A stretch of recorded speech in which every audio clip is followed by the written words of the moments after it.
Come on. Good morning, everyone, and welcome to another edition of Walk with Regis. Okay. Gotta fix my plants. Hold on. I keep finding these things knocked over. There we go. Alright, let's go. Today is Sunday, March 19th. Today, the weather, the highs will be in the mid-30s and the lows will be in the low 20s. There will be a 30% chance of precipitation today.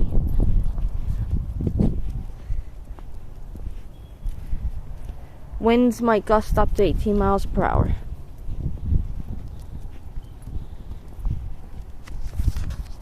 Alright, let's see what kind of news we can get up to today.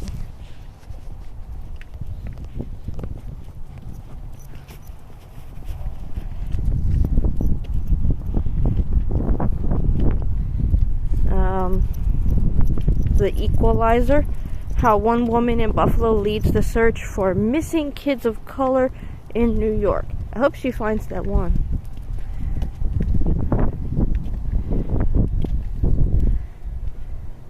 In 2013, Karima Morris's life changed forever. Her niece, Lanisha Rollerson, went missing. Buffalo police said the 13-year-old was a runaway, though her family disputed this, according to Morris. Morris and her family decided to take the search on themselves, knocking on doors, canvassing the neighborhood, and following whatever leads they could find. On September 3rd, police released information about the missing teen. That same day, Rollerson's body was found inside a garage behind the apartment of 21-year-old Darshawn Morris, no relation to Karima. We were told where she was, but the police wouldn't help us. They said she's a runaway, Morris said. The third day, they located her as a homicide in the backyard covered in trash. So we went from missing to homicide, and that became my area of now expertise because we know what we went through and the things we truly needed. The response for the community is that they really need it. Darshawn Morris was indicted on charges of second-degree rape, criminal sexual act, and murder. In March 2014, he was found guilty of all charges and sentenced to 39 years of life in prison. Her niece disappeared and was found dead. Now she helps New York families find missing kids of color. That was, I guess, the title to another article. And I just stupidly read that out loud. Okay.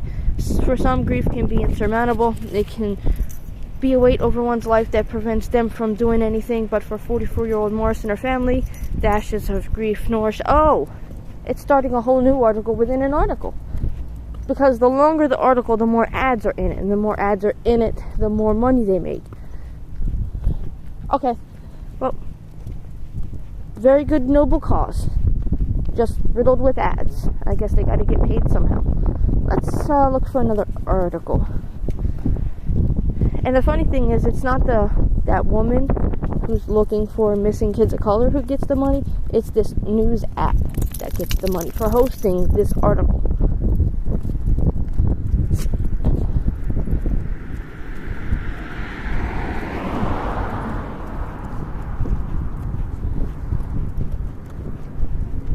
Alright, let's see. Community Spotlight, embracing my black natural hair. As you should. But I feel like this is not an article worth reading.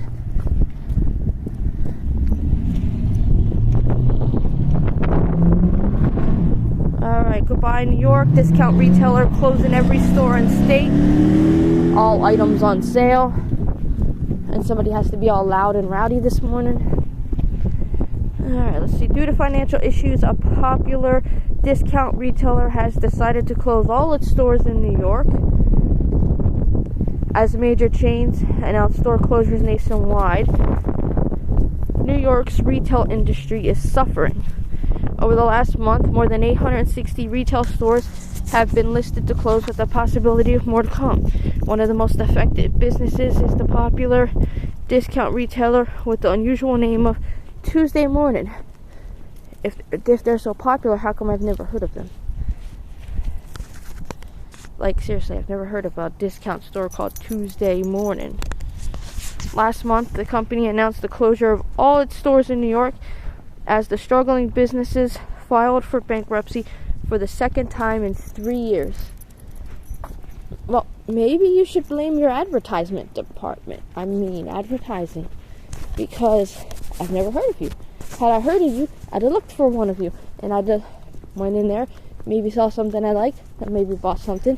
And I'm probably not the only one. There's probably hundreds of thousands of people who go, who the hell is that? I never heard of that store before.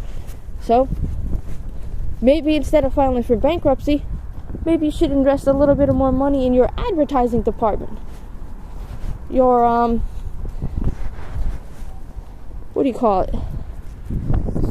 Well, there we go. We got to poop today.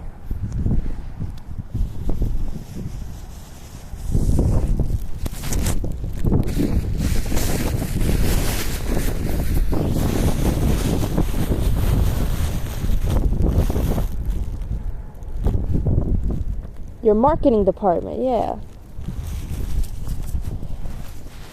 That's some big poops there, Regis.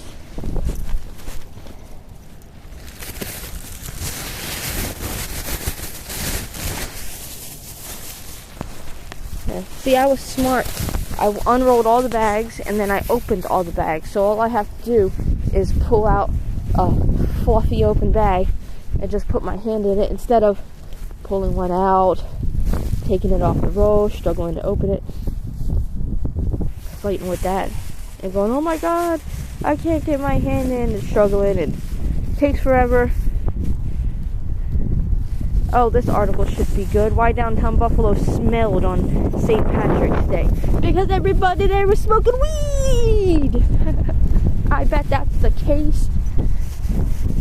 No matter where you live, a few things in life come to mind when you think of the sights of St. Patrick's Day. Green four-leaf clovers, green shirts with clever sayings, beer, green beer, a lot of color green mostly. Whew. If you're lucky though, maybe the drool-inducing aroma of your grandma's corned beef. Otherwise, we bet many unpleasant things can come to mind. Sorry. But for those who live and work in downtown Buffalo or another specific smell dominated their senses on Friday. And it was awesome.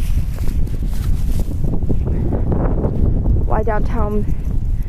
Why are you repeating the title of your article in the middle of your article? Buffalo, New York is the home base for several major companies worldwide. New Era Caps, Rich Foods, and M&T Bank have corporate headquarters here. But one huge company that calls the Nickel City home can immediately bring a smile to a Buffalonian's face thanks to its unmistakable aroma.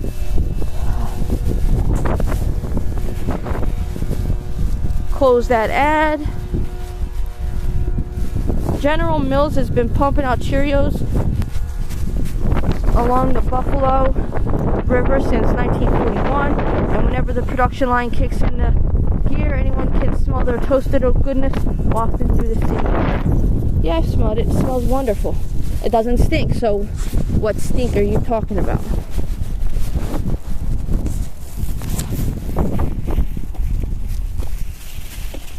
It's one of the things about our fair city that Buffalonians are most proud of and more than happy to brag about. Yes, we smell like Cheerios and Lucky Charms all the time. What was the stink? Because to me that doesn't stink. You're just a fucking clickbait ad, that's what you are. General Mills confirmed it, hasn't confirmed it, probably never will, but it smelled magically delicious on Friday, March 17th. It's St. Patrick's Day and it smelled like Lucky Charms. Yeah, okay, that's not a stink.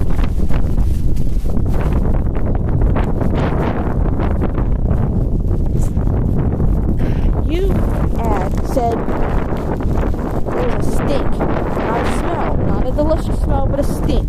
More like a skunk, more like an odor that you don't like, or more like an odor you associate with something else.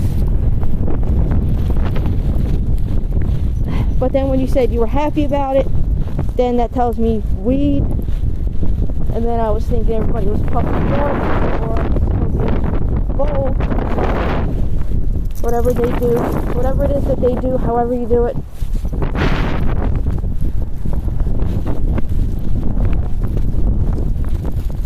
Oh Lord, this wind. Oh my, everything is frozen and burning.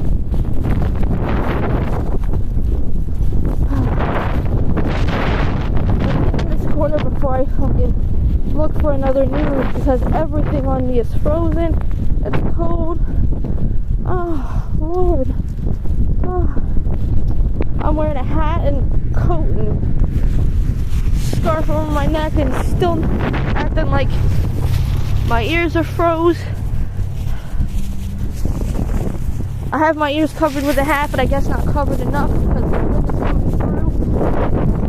It's never burning.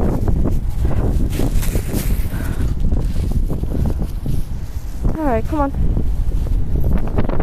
Quit letting the leash touch your butt. It freaks you out. Oh, jeez. Oh, fucking so frozen. My finger. Oh, it's burning. It's hurting. The finger holding my phone. Okay, keep going. Keep going. Top 5 worst places to live in Western New York.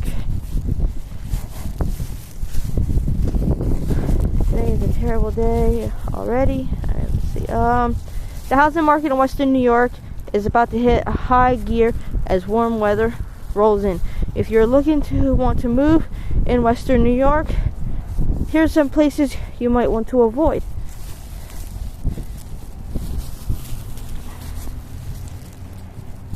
Familiar names like Amherst, Orchard Park, and Clarence all has made the top list, but what about the bottom half? We decided to check out the other half of the list and found the worst places to live in Western New York. The good news is that no suburb of Buffalo got below B grade from niche. That means most towns are better than average. So let's take a look at the bottom 5. Number 5, Cambria. Cambria got good marks for public schools and was a good place to raise families. The biggest thing that hurt their grade was a lack of nightlife and diversity. Well, to me, that's a bonus. I don't want a place where there's a lot of nightclub activity, a lot of stupidity, a lot of drunk people, a lot of fighting, a lot of shooting.